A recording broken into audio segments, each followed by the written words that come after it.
I am nervous to film this video. Welcome to the first in a new series of videos on my channel. I'm sure you can tell by the title what the general theme of the videos are going to be, but this is a series I've wanted to do for a few years now. I filmed the first video in this series last year, like literally a year ago, and I felt like I didn't do it justice, and I felt like I was far too nervous to put it up at the time. But I am back, I am ready, I am so excited to start this true crime series here.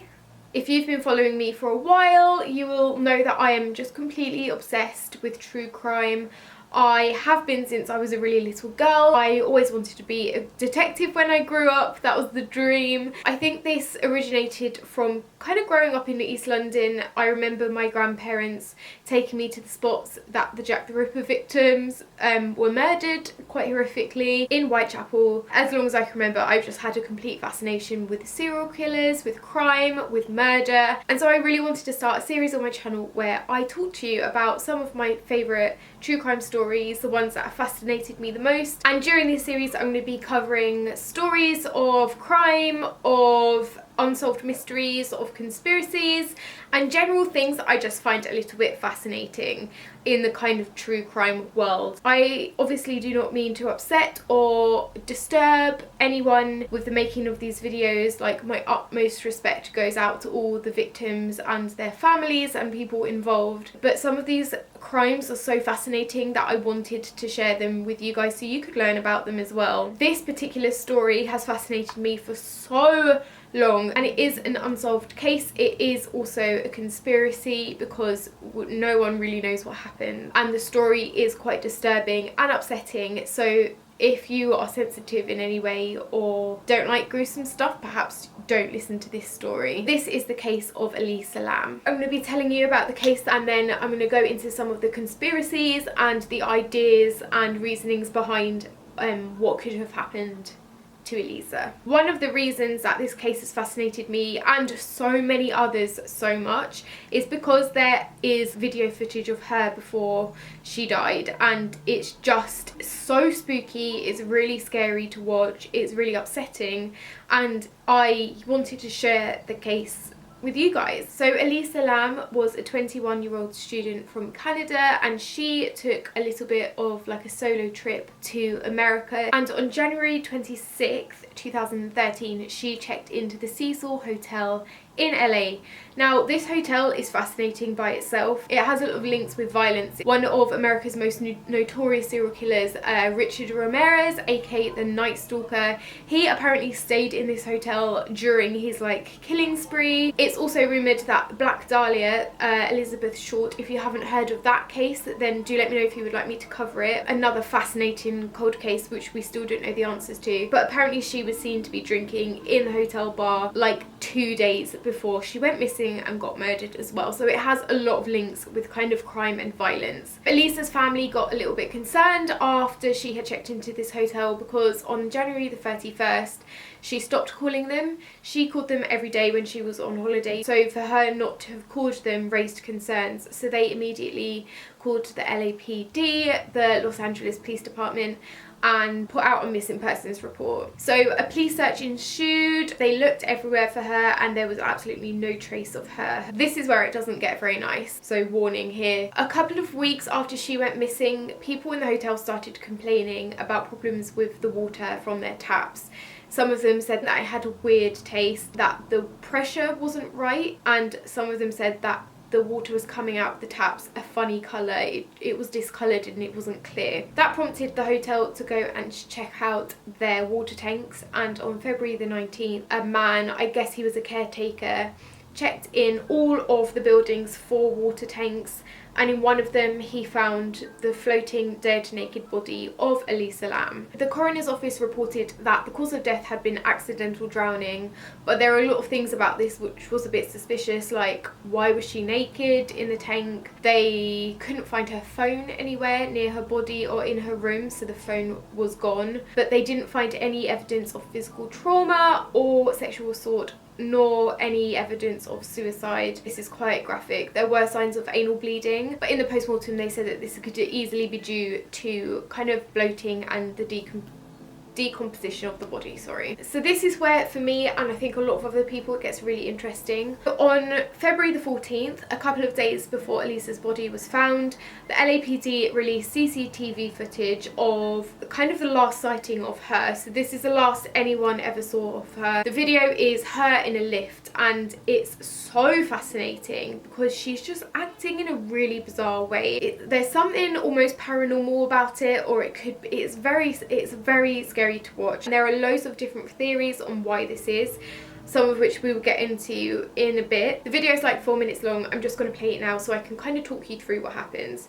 She gets in the lift, she bends down, and she kind of touches loads of different floor buttons. She then kind of goes back and stands in the corner, and when the doors don't shut, she jumps out of the lift and jumps back in to check that no one's watching. It's almost like she's playing a game of hide and seek. She steps in and out a few more times. She steps to the side of the lift.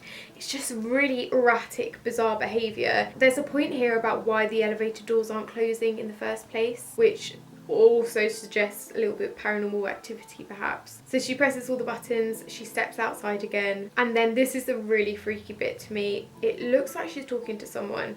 It looks like she's hallucinating, or like her hands almost don't look like they're part of her body. They look really stretched out and elongated, and she's making all these hand gestures like this. It's really upsetting to watch. Then she walks off and the elevator doors close, and that was the last we see of her. Oh, the video gives me chills. I've watched it so many times now.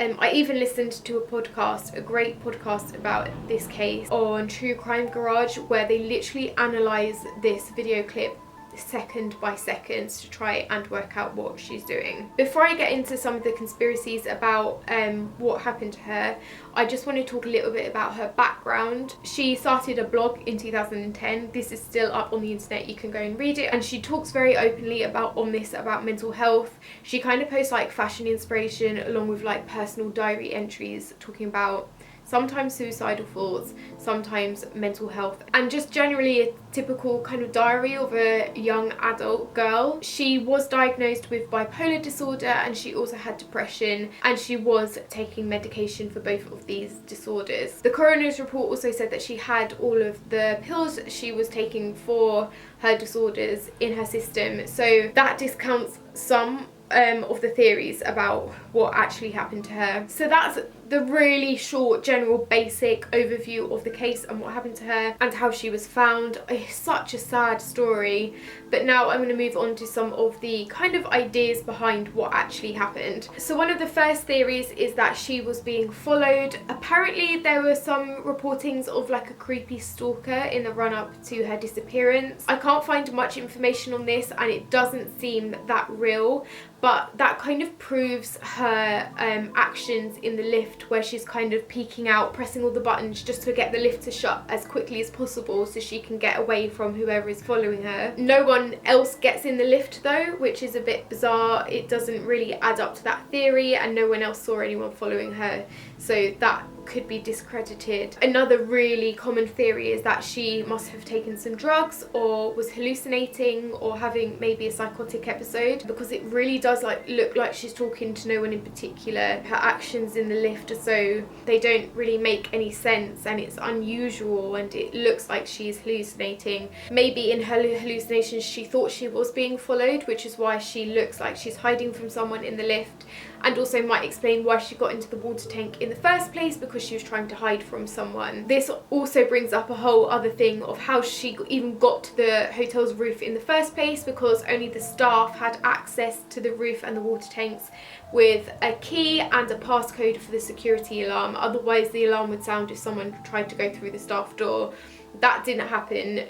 No alarm was sounded if she tried to get in there. It's thought that the only way she got onto the roof is through a fire escape, but there's no proof of if that is how she got up there. Also, how she would have got into the tank as well. You would need a ladder, and the hatch was quite small and it was very high up, and the lid to the water tank is very, very heavy, and it's not possible that she could have lifted it up herself, so someone may have killed her and put her body in that. Some people think that the police are covering something up. There's a lot of conspiracy around the timestamp on the CCTV video. Apparently there are some minutes that have been cut out and you can't see the full timestamp, and apparently her mouth is quite pixelated in some of it, as if maybe we're trying to stop seeing what she's saying. Again, that could be to cover someone else's identity who maybe walked past at that time. We don't know. There's also another theory, and this one to me is really interesting. It's just too bizarre to be a coincidence. There was an outbreak of tuberculosis around that time in LA. This is apparently a government conspiracy because the test to identify if someone has tuberculosis, get this, is LAM/Elisa. What are the chances? What are the chances of her exact name but switched round? So people are saying that's a government cover-up to stop people googling LAM Elisa. Everything would just come up with the case of Elisa Lam instead, to put the eye on her case rather than what they're testing for. There's also another couple of really weird things, like there was a film that was released in 2005 called Dark Water. I remember seeing this at the cinema, and basically the same thing happens. A girl gets trapped in the water tank and dies, and the hotel's water turns a different colour. Also, one thing to note as well is that her phone was never found, not in her hotel room, nor on her body or in the water tank. It was never found, and some of her Tumblr posts were posted after she went missing and after she had passed away. She could have pre-scheduled these Tumblr posts, or it could have been a hacker or someone who had found her phone and stolen it and then posted these things, but that to me also is very interesting. Also, just the general fact that her body was naked. Why did she take her clothes off? If it was suicide, why did she take her clothes off before she got into the tank? It could also be argued that maybe she was having another bipolar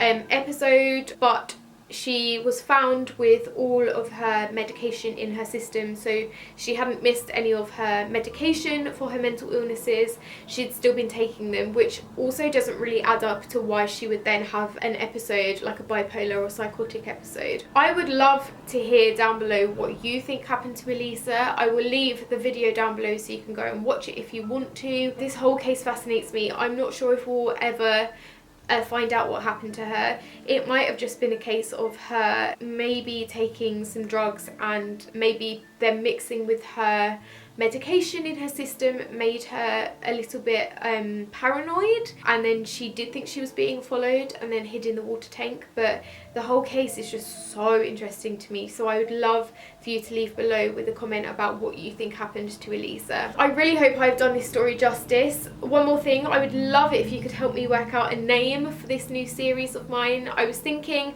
something along the lines of like Crime Day. I don't know, I'm so bad at this. Like Murder Monday, but they're not going to be on a Monday, they'll probably be on a Sunday. I'm hoping to do at least 1 or 2 of these videos every single month, so I really hope you enjoy it. Do let me know if you would like to see more of these. Also, if you have any particular cases that you would like me to cover, I would absolutely love to hear them as well. I am pretty much obsessed with true crime. I know so many horrific stories that I can't even bear to count, and I really hope that I don't get any negativity for starting this series.